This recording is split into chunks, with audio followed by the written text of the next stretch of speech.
Very good evening, students. Are you able to hear me? Okay. Okay. So, in today's session, the continuation of the previous classes, today we will be discussing about the topic regular and the context-free language. Okay. And we will also be discussing few questions that are asked in the GATE, UGC, and other competitive exams. That the questions that relates to today's topic. So all those things will be discussed today along with the solution. Okay, fine. So previous classes, what are the topics we discussed? Can anyone tell me? So we discussed about the regular and the finite automata. We discussed the great problems in that and what are the properties you should remember. What is finite automata? What is regular language? What is regular expression? So all those things we discussed. And in the next class, we discussed about the context-free grammar. Yes. So if a grammar is given, you have to find what is the language and what is the suitable language for that. So that also we discussed. And in the last class, we discussed about the push-down automata.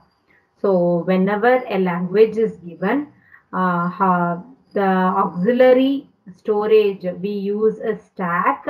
The top of the stack, we have Z0. So how do we push and how do we pop the element and how do we check whether that language will be accepted by that machine or not? Yes, so these are all the topics what we discussed in the previous classes. So today we will be discussing the fourth topic, the regular and the context-free language. Is my slides visible, ma? Is it visible clearly? Okay, fine. So before we get into the problems, we will first learn some theory portions and then we will get into the problem. Okay. Yes. So what is context-free language? So in the second session, we discussed the problems related to the context-free grammar. Yes, you remember? To remove the left recursion, whether that language yields, what are the productions and what are the parse trees that the language yields, what is the production, how do we denote the context-free grammar, what are the parameters are there. So all those things we discussed in the last class, correct? So today we will discuss about what is context-free language and what is regular language, how it is differs, what is the difference between both, and we have some three properties like closure property அப்படின்னு ஒரு மூணு property இருக்கு. யூனியன்னா என்ன, இன்டர்செக்ஷன்னா என்ன, clean க்ளோஷர்னா என்ன, அந்த மாதிரி some properties are there. So which we will learn first and then because without knowing the basics we cannot jump directly into the problem to solve it. Okay, so going to the definition, in formal language theory, a language is defined as a set of strings of symbols that may be constrained by the specific rules. So in normal language, in we call a set of strings. The strings can be an alphabets or it can be a digits or the combinations of alphanumeric special symbols. Whatever it is, we call it as a language. Okay. So similarly, the written English language is made up of group of words separated by the space, like how we see it in the slide. So I have a definition slide. So if you just look at the slide, you can find some 1, 2, 3, 4 paragraphs are written in this slide, and each of the words are separated by the space. Okay, so in English language, we group the words and separate it with the spaces. So this is what we write the language. Okay. A valid sentence in the language must follow particular rules. That is what we call it as an grammar. So during the school days, you would have learned how to write the past tense, how to write the present tense, past participle, verbs, nouns, and even in the Word document, if you are typing anything, and if you have any spelling mistake or any sentence is not correct, it will be highlighted in the, it will be underlined in the red color symbol. So with that, you can understand that whether a sentence is written properly or not. Yes. So your presentation speaks more what you know or what you have learned. So same way, the English sentence should be accepted only if it is written in a proper language. Yes. Same way in the compiler also, we should have a context-free language that should be accepted by that machine. Okay, so now we'll get into the definition of the context-free grammar and context-free language. Okay, a context-free language is a language generated by the context-free grammar. So we already have seen what is the grammar, how to write it, what is the start symbol, and what are the productions, and what is the ending symbols, what is the what to say, terminals and what are non-terminals, how to generate the parse trees from the productions given. So all those things, and we also checked what is the language that is being generated from that grammar. Yes. Similarly, now here a context-free language is a language which is generated by the context-free grammar. Okay, so they are more generally included in the regular languages. The same context-free language might be generated by multiple context-free grammars also. So apart from regular languages, the same context-free language can be generated from multiple context-free grammars also. Okay, so the set of all the context-free languages is identical to the set of languages that are accepted by the push-down automata. So this is what I was telling in the beginning of the class.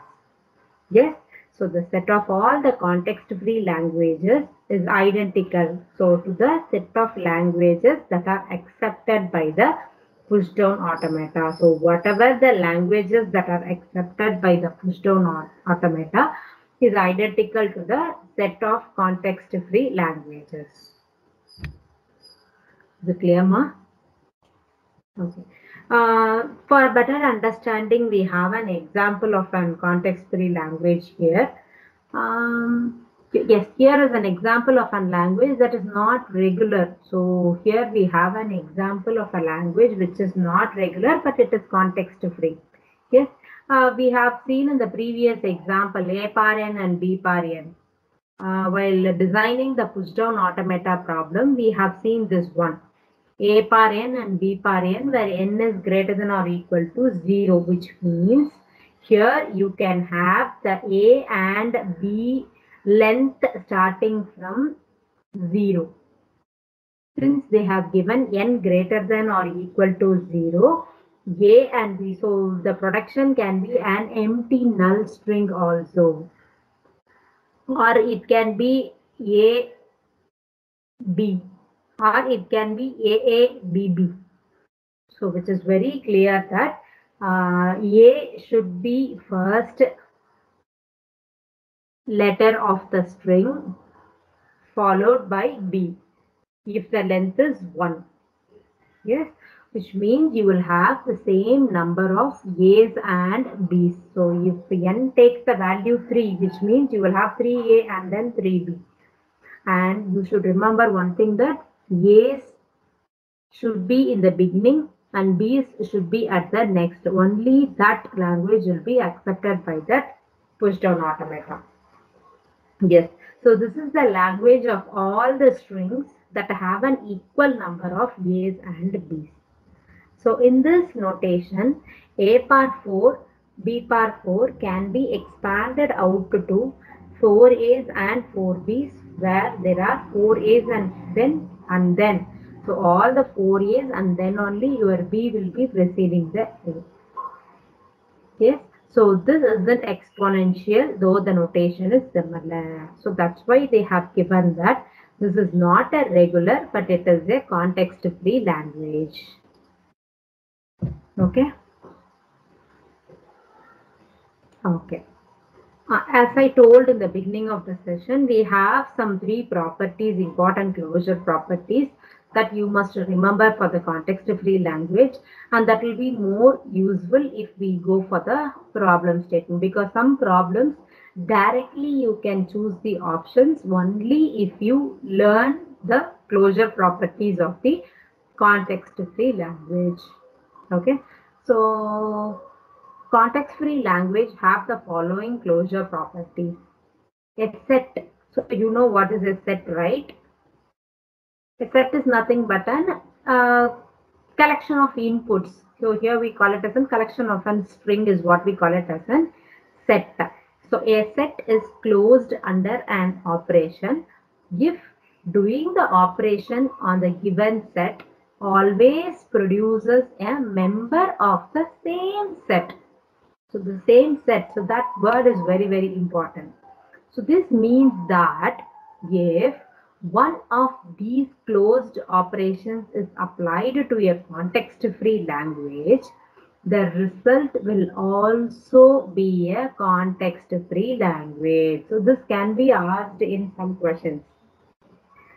If the operations are applied on the context-free language, then what will be the result? Your options can be context-free language or regular language or push-down automata. So you have to remember these properties. You have to remember these important points.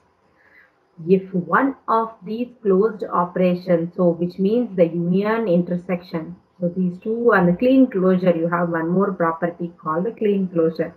If these closed operations is applied to a context-free language, then for sure the result will also be a context-free language. But this is not the case with the finding the complement of the given language. Yes, so we will look one by one, then you will have a better understanding.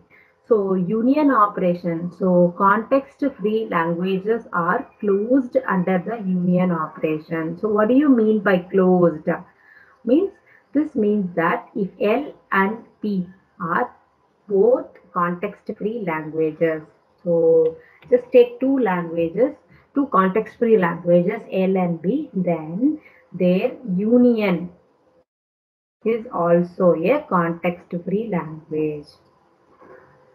Yes, ma. So the first closure property states that the context-free languages are closed under the union operations. Okay. So the next property, closure property is concatenation. If L and P are both context-free languages, then L concatenation, joining, merging. So concatenation, the other word what we used to say is merging or joining. So L concatenation P is also a context-free language. Okay. So this can be defined as follows. The concatenation of a string is defined as follows. So imagine S1 and S2 are two context-free languages. So your output is going to be VW, where V belongs to S1 and W belongs to S2. So as of now, we have discussed about the two properties of the context-free language. Sorry, ma. So the first one is an union property and the second one is an concatenation properties. If two context-free languages are union, if you take the union of the two context-free languages, then their union is also a context-free. Okay, similarly, this same applies for the concatenation also. Okay. So here clean closure. So clean start. So what it means that if L1 is the context-free language and L2 is also context-free, then the clean start. Yes. The clean star can repeat the starting of the symbol is attached to any number of times, including 0 times. The clean star basically performs a recursive concatenation of a string with itself. Yes, so if you take an A comma B clean star, this is denoted, A comma B star is denoted as an, how do we denote it as clean star? Yes, which means you can have a zero length epsilon comma A or B or AB or AAB or AAAB or ABB, and it keeps going and so on. Yes, so we have already proved that the context-free languages are closed under the concatenation. So you must remember this clean star property also. Yes. So as of now we have learned three closure properties: union, intersection, and clean star property. Yes, ma? Okay. Even if you are not clear now, when we solve the problems, you will be able to understand what are all these things. Okay. So the important term what we must remember is context-free languages are not closed under the complement or intersection. So this is very important. They are not closed under the complement. Suppose if L1 is a context-free language, then L dash, which is the complement of L, are not closed under the complement. Yes, so L dash is not a context-free language. Provided L and L is a context-free language, then L dash is not a context-free language. So L dash, what is L dash? Yes, L dash is nothing but the complement of the given language. Yes, so this is also important property which you must remember. Okay, and the last important thing is the pumping lemma for the context-free language.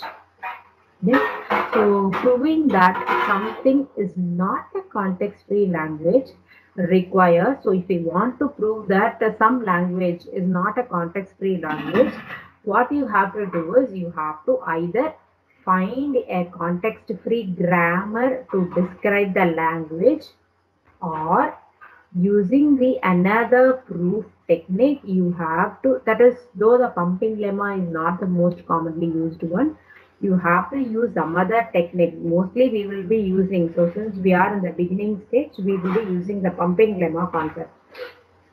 Okay, so either you find a context-free grammar to describe the language, or use any of the technique to prove that the given language is not a context-free language.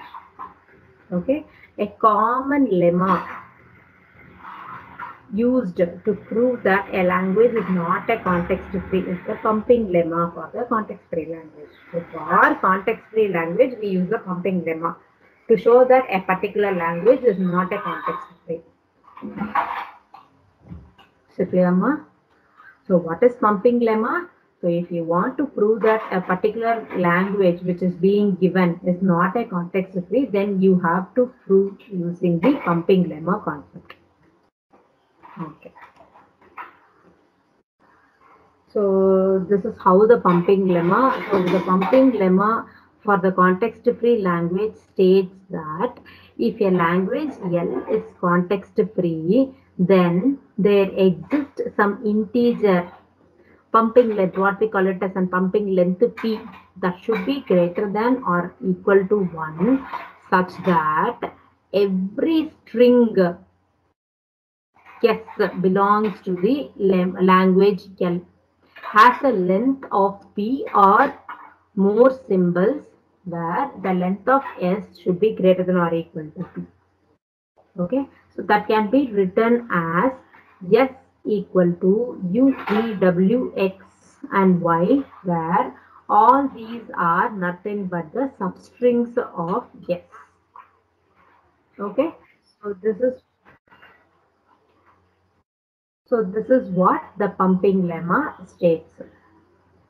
Okay, so now we will get into the problems and so try to solve the problems that are being asked from the topic context-free language.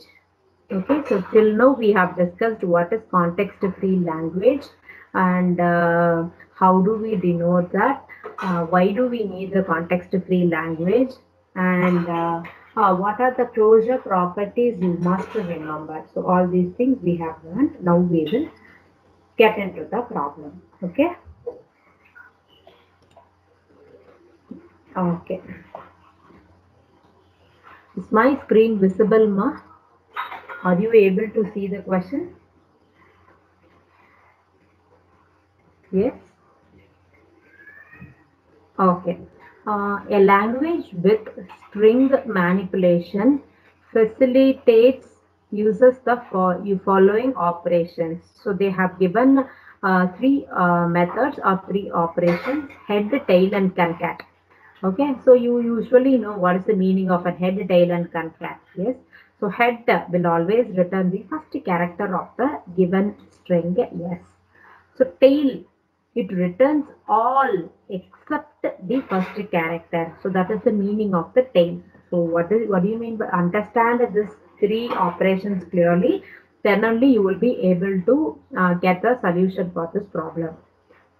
Head returns only one character, which is nothing but the first character of the string S. And tail, it returns all the characters except the first character of the string S. And concat S1, S2. So as I told you already, concatenation is nothing but joining, or we also term it as a merging அப்படின்னு சொல்லுவோம். So here it concatenates string S1 with the S2. Okay, so what is the question now is the output of concat some head S comma head bracket within bracket tail of S, and what is the given input string is A, C, B, C is. Yes, so what is the output for this? Just you have to apply the operations head and tail, and finally you concat and tell me what is the answer for this one. Yes. So the first parameter of concat is head of S. That is very simple, which is nothing but the first character of the string A, C, B, C, which is nothing but A. So as of now, we are going to concat A, comma, and what is the second parameter? Is nothing but you have to, when you have so many parentheses, you have to proceed from the innermost parenthesis. Yes. So what is the innermost parenthesis? Tail of S. So tail of A, C, B, C. So we know very well what is the functionality of the tail. So you have to remove the first character and the remaining characters is the answer for the tail. So A, C, B, C. Just what is the tail of A, C, B, C is you remove the first letter. So the answer is C, B, C. Now again you have one more tail. So what is tail of C, B, C is you remove the first letter C. So the answer is B, C. Now it is head of BC.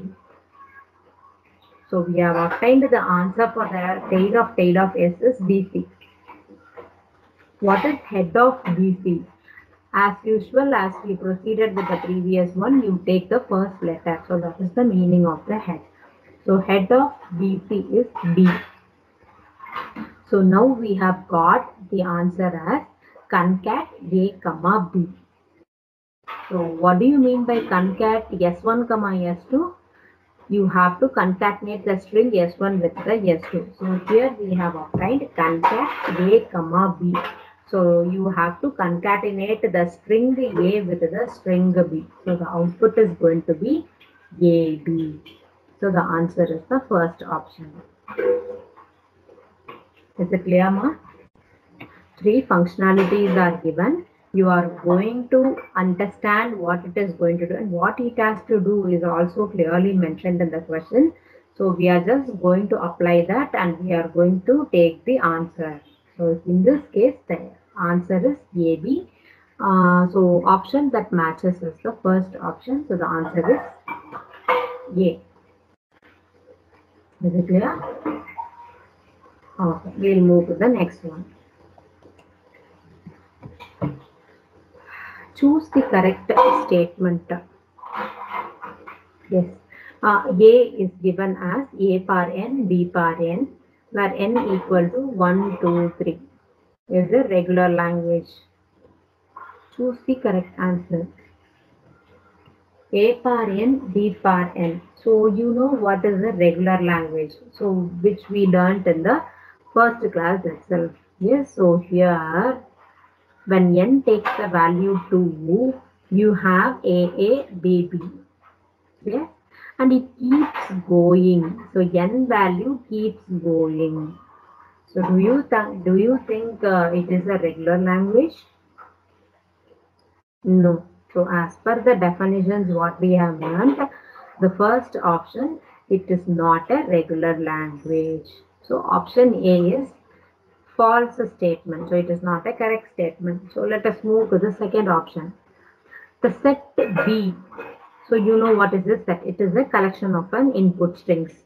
The set B consisting of all strings made up of only A's and B's having an equal number of A's and B's defines a regular language.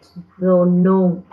So when I just read the question itself, you will be able to understand that this is also not a regular language. Because the strings are made up of only with A's and B's and having an equal number of A's and B's. So they have not told how many A's and how many B's are there in that set. Yes, so that cannot define that cannot be taken as a regular language. Yes. Okay, so option B is also ruled out. So what is the third option? L of A star B intersection B gives the set A. So that is not so. You will have the elements from the B also. Am I right? So you will have the elements from the B also. So this is also wrong. So the answer is none of the above. So you have to read the question clearly, because with a single word the sentence meaning itself will change. So read the question correctly. So usually we have the habit of choosing any one of the answers. But here all the three given statements are wrong. So the answer is none of the above. So moving on, shall I move to the next one, ma? Any doubt in this? Okay. Context-free grammar is not closed under. Super, very good question. So just now we have seen what are the closure properties that the context-free language or the context-free grammar holds good. Yes, so it holds good with the union, it goes well with the clean star, and it goes well with the intersection, that is product also. Yes. So union, concatenation, clean star, all these are closed under the context-free language. But what about the complementation? Yes, so that is not closed under. So context-free grammar is not closed under the complementation. So if L is an context-free language, then L dash, its complement, is not a context-free language at all. So this one we learned with. So to answer this question, you should know what are the closure properties under which the context-free language is closed. Yes, so that we have learned in the beginning of the session itself. Yes, so the answer for this question is very straight: complementation. Okay, ma? A finite state machine picture is shown in the given figure. Okay. So what are the options they have given? Sorry. complements a given bit pattern. Is it so?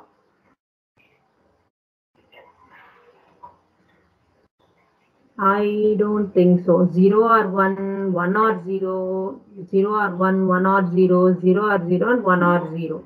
So here instead of 1 or 0, they would, if they have given 1 or 1, so then the complements a given bit pattern could be the option. But here the first option is not. It's not optimal. Find the 2's complement of a given bit pattern. No, that is also not the one. Third one is it increments a given bit pattern by 1. Yes, exactly that is what happens here. So this is a picture of an FSM, finite state machine, that increments the bit pattern by 1 exactly. Okay, what is the last option? Changes the sign bit? No, not at all. So from the diagram itself, it is very clear that it increments, the FSM increments the given bit pattern by 1. Yes, so the answer for this question is the third one. Increments a given bit pattern by 1.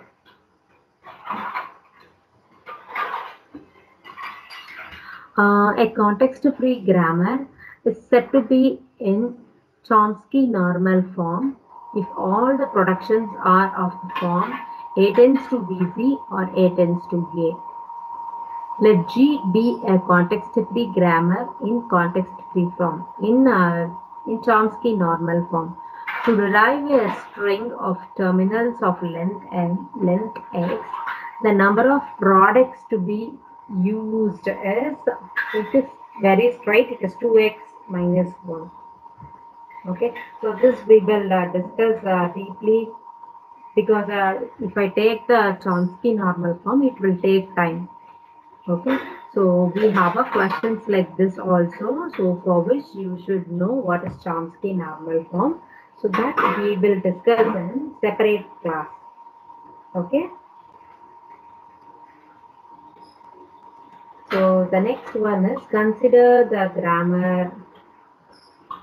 So some productions are given, 1, 2, 3, 4, 5 productions are given. S tends to A, B, C, and C or BC. BA tends to AB, and BB tends to BB, AB tends to AB, AA tends to AA. Which of the following sentence can be derived by this grammar?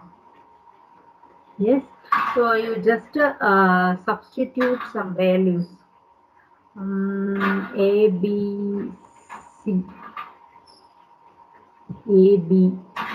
So for the production, capital A, capital B, they have not given what is the answer. And for capital BC also they have not given. Yes, S tends to A, B, C. For CC they have not given any production. A, capital A, B, capital C and small c.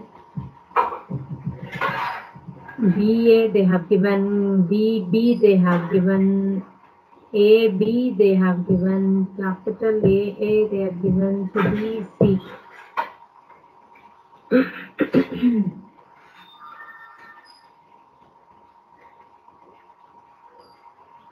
Yes, so you can produce the grammar. What is the following sentence? So what is the input you can, what is the string you can get is A, B, C. Yes, so this is the string what you can obtain from this given grammar. So just to substitute, they have given so many productions to confuse you. So you just try to apply the rules or apply some productions and try to check with the options what you have. So A, B, so that is not possible. The third option is A, B, C, C. A, B, C, C. If it is capital B, then it can be considered. No, so option C is also not possible. Option D is A, B, B, C. A, B, B, C. So for the given production, so we can obtain only the first input, first string ABC. So the remaining strings are not possible to get in any ways.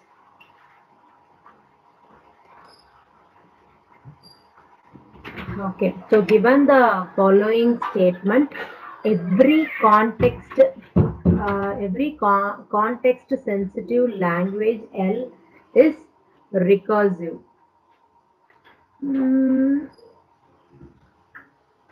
It seems that statement is good as per the properties we have learned. Every context sensitive language L is recursive. Of course, that is correct. There exists a recursive language that is not context sensitive.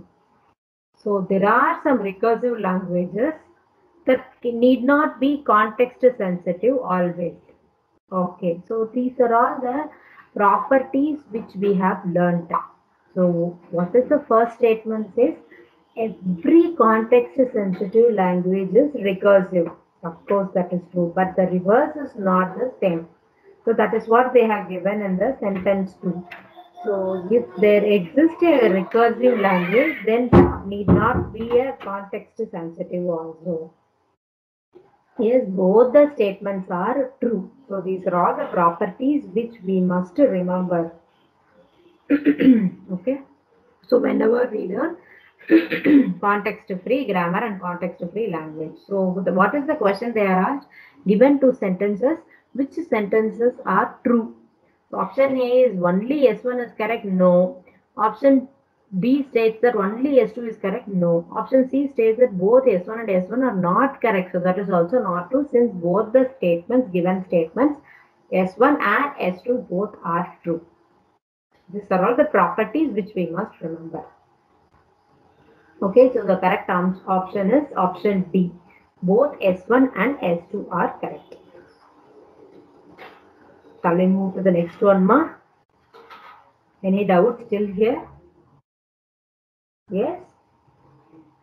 Okay, so we will get to the next question. Okay. Again, the same type. Which of the following is false? So whenever it is true or false statement, we should be thorough with the properties and the concepts. So then only we will be able to choose the correct option from the given options. Okay. There is a unique minimal DFA for every regular language. Of course, yes, that is a true statement. There is a unique minimal deterministic finite automata for every regular language. So this we have studied this. I have told you in the very first class of our TOC class. Yes, so you will always end up with a minimal DFA for every regular language. So that is a true statement. But what is the question asked? Which of the following is false? So this cannot be the option. Every non-deterministic finite automata can be converted to an equivalent PDA, push down automata. Of course, yes. So that is why we go for the push down automata. So every NFA can be converted to an PDA. So that is also a true statement. The complement of every context-free language is recursive. Yes, of course, that is also true. Okay, so the complement of an context-free language is always recursive. So that is also a true statement. But what is the last one? Every non-deterministic pushdown automata can be converted to equivalent deterministic pushdown automata. No. So this is not the property what we have learned. Okay, so this is a false statement.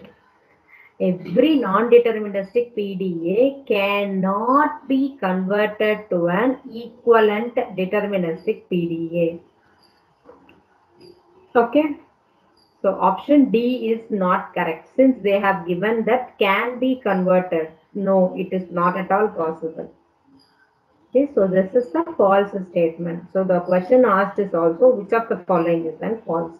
So option D is the false one. Every non-deterministic PDA cannot be converted to an equivalent deterministic PDA. Is it clear, ma? Okay. Um, in some programming language, an identifier is permitted to be a letter followed by any number of letters or digits. If L and D denotes the set of letters and digits respectively, which of the following expression defines an identifier? Okay, so the first one states that L plus D star. Okay, that cannot be an identifier. And the second one states that L dot D whole star. So that is also not a permitted identifier. And the last one is also not an identifier. Whereas the third one, so the union operation L plus D star. So that is only the valid identifier. Okay, so D. Option D is also not true. Option because the concatenation. So if you are going for a concatenation, then that cannot be done here. So option C is the correct answer. L into L plus D star, clean star. So only this can be a valid identifier. Clear, ma?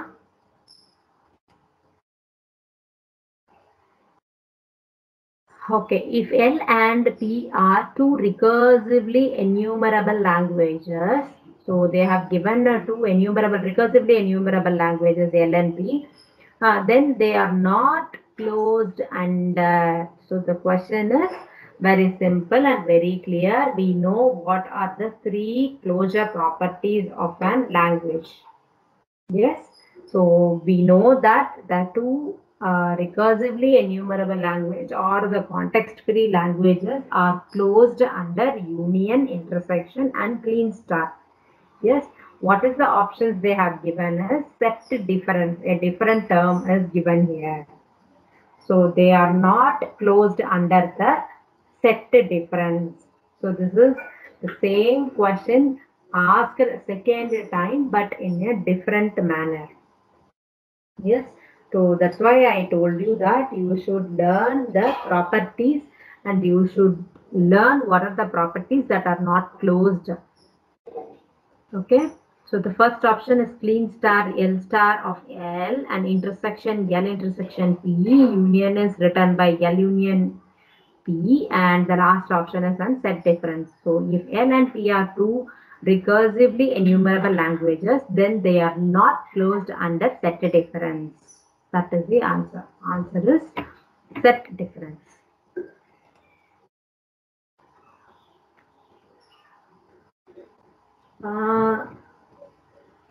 Yes. So for sigma equal to a comma b, the regular expression are a star bb star b denotes. So it is very simple. So you have to apply the concept. You elaborate the language.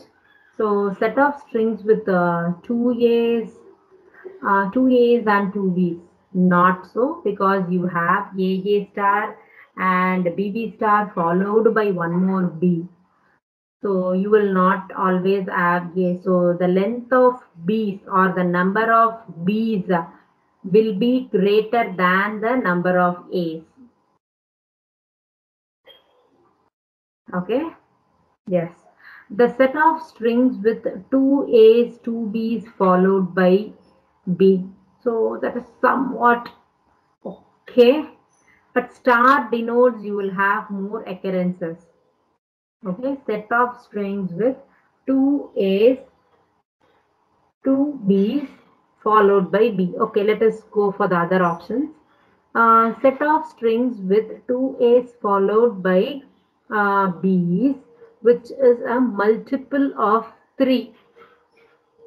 That is not the case because if you have BB repeated 2 times, so you will have 4 B's followed by one more B. So 5 B's you will have. 5 is not a multiple of a 3.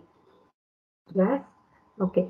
Set of strings with even number of A's followed by odd number of B's. Yes, obviously this is the exact statement that matches for the given regular expression.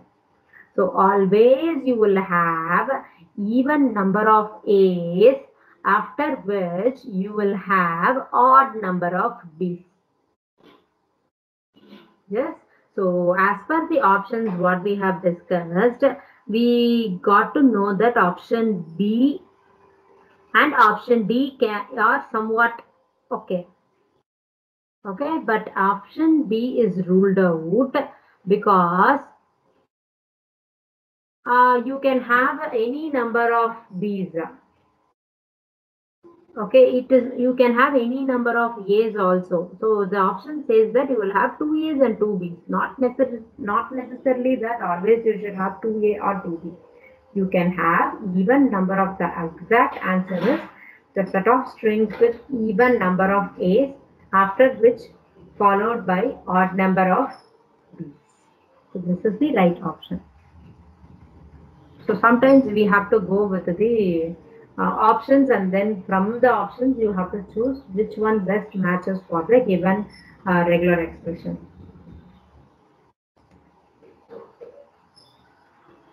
Consider the grammar, and you have to tell what type of grammar is that.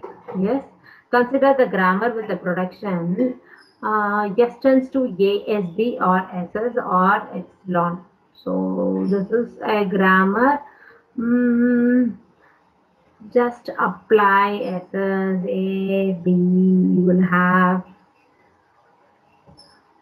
A, B. Okay, so this doesn't looks like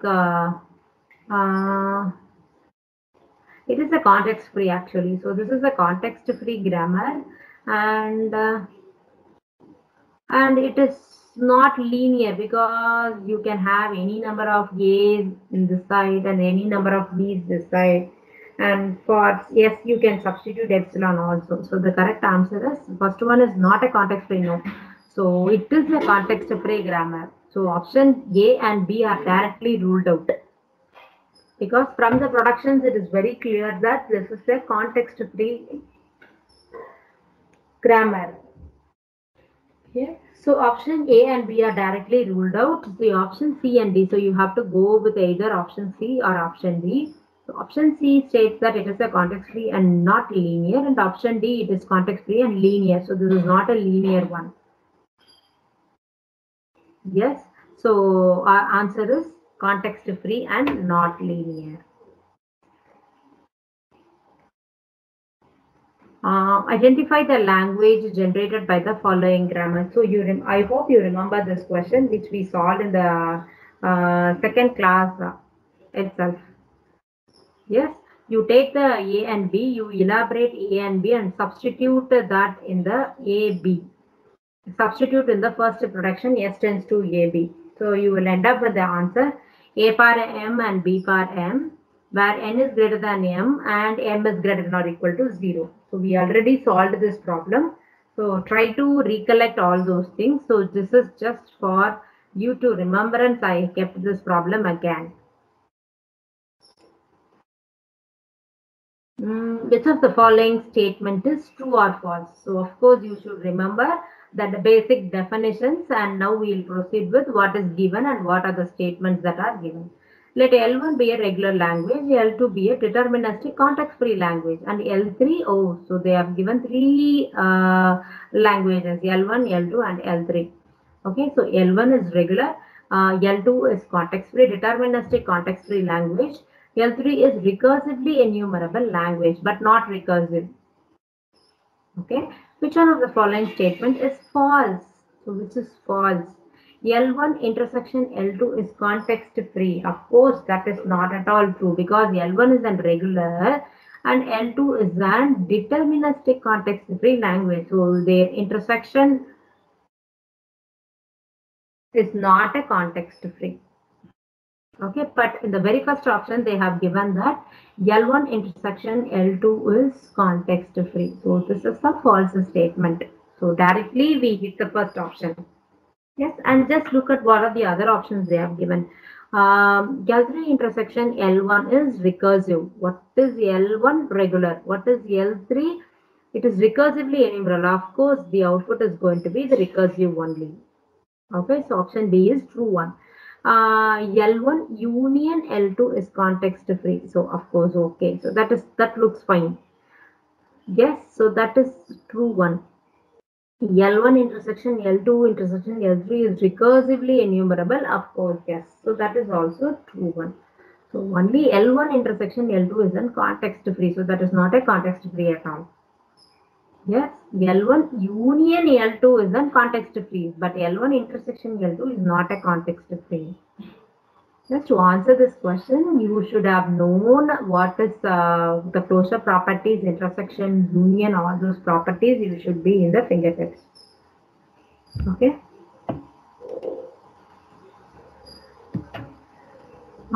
Again, which is true or false. So mostly the questions of the pattern in this title is true or false.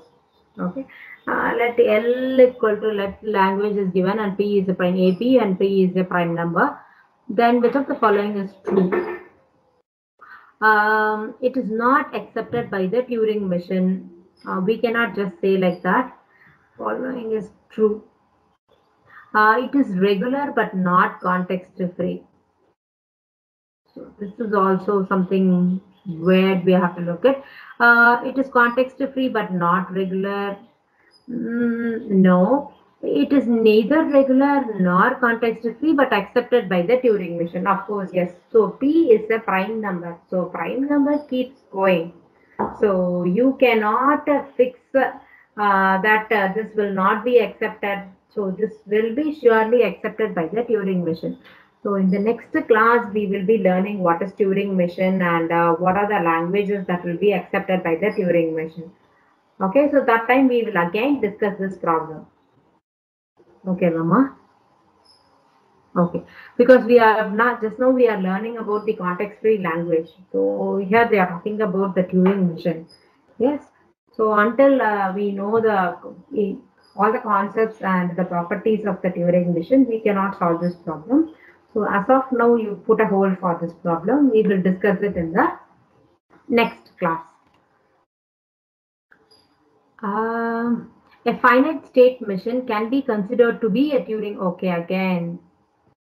So you have a Turing machine. So we will discuss this problem also in the next class. Okay. And the next question is,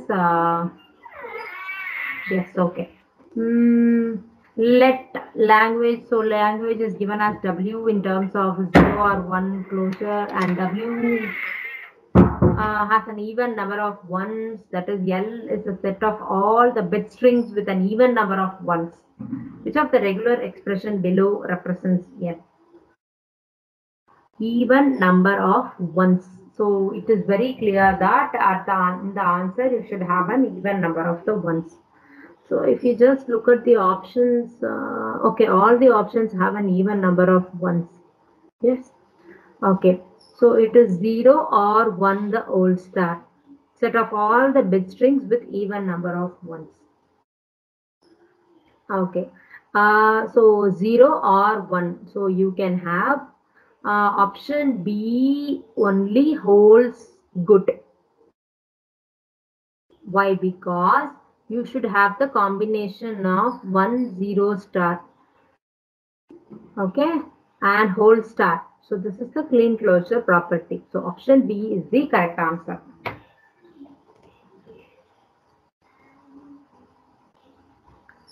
Consider the following statement about the context-free grammar. So grammar is given S tends to SS, S tends to AB, S tends to BA, and S tends to whole cap. The grammar is ambiguous. Which of the following statements are true? Following is ambiguous. Yes, you have a left recursion, and again S tends to AB, S tends to SS, S tends to AB, S tends to BA. So it looks something ambiguous.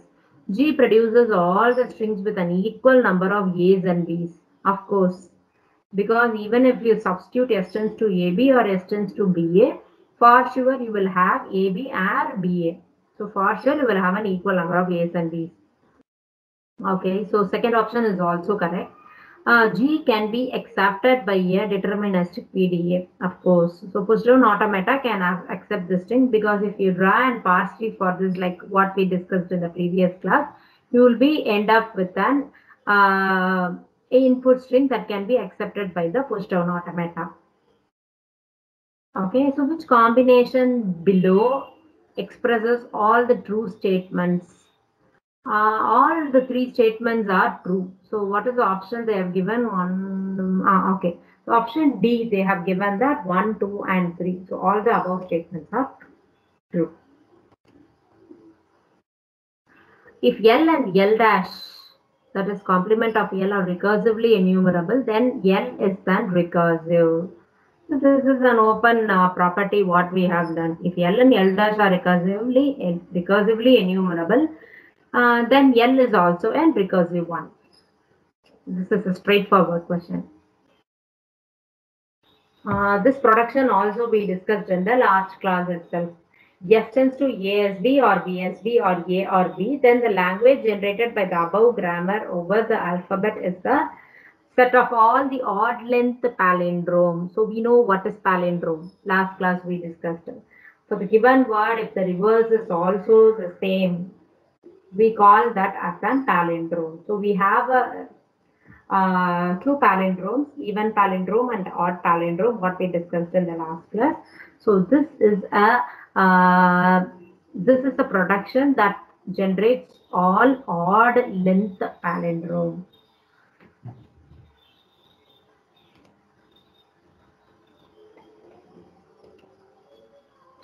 A problem whose language is recursive is called decidable. So this is also the property what we have learned.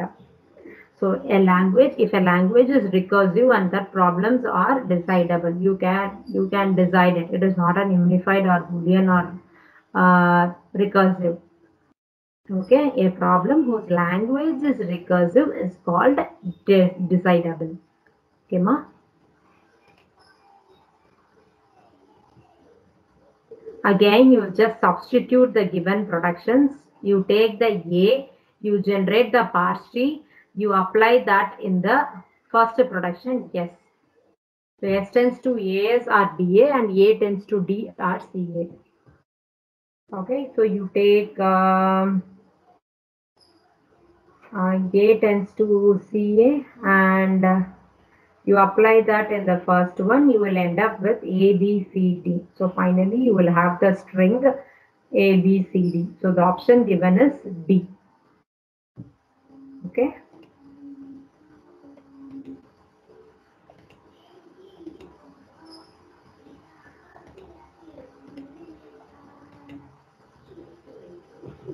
Okay, similarly, consider the following grammar. You have 1, 2, 3, 4 grammars are given. Which of the following statement is false? So the length of every string produced by this grammar is even. So you for these problems, whenever the grammar is given, you try to construct the parse tree, then only you will be able to answer these questions. Okay. This is a Turing machine question we'll discuss in the next class. Two finite state machines are said to be equivalent if they recognize the same set of tokens. So this is based on the tokens only, the Turing machines are said to be equivalent. Okay, so the answer is C, recognizes the same set of tokens.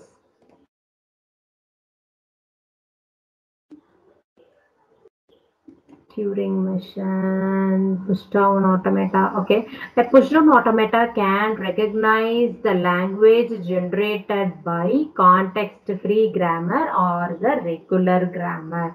So this we already discussed when we discussed about the push-down automata in the previous class. Okay, so the Turing machine recognizes all the languages. The linear bounded automata, it recognizes only the context-free language and the regular language. But the push-down automata recognizes context-free language and the regular language only. So as per the question asked, the push-down automata can recognize which of the following generated are the context-free language, the context-free grammar or the regular language. So to check whether it is ambiguous or unambiguous, you have to sort out this problem. You have to take a pen and pencil. You have to draw the past for the given two grammars, and then only you will be able to tell whether it is an ambiguous or unambiguous. Context-sensitive language can be recognized by a linear bounded automata only. So this is a property. Yes. So context-sensitive language can be recognized only by the linear bounded automata.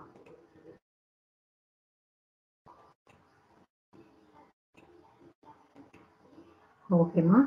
So we are running out of time. So any problems related to today's topic, you just make a note of it. Is it clear? Shall we end the session, ma? So in today's class, we discussed about the context-free languages and the regular languages, and what are the properties to be kept in the mind when we talk about the closure properties: union, intersection, complement, clean star.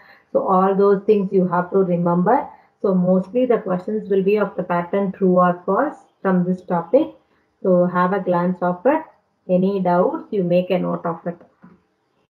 Okay, reminding. So in the next class, we will discuss about the Turing machines and the problems related to the Turing machines. Okay. Shall we end the session? Any doubts? Okay, ma. Thank you. Thank you.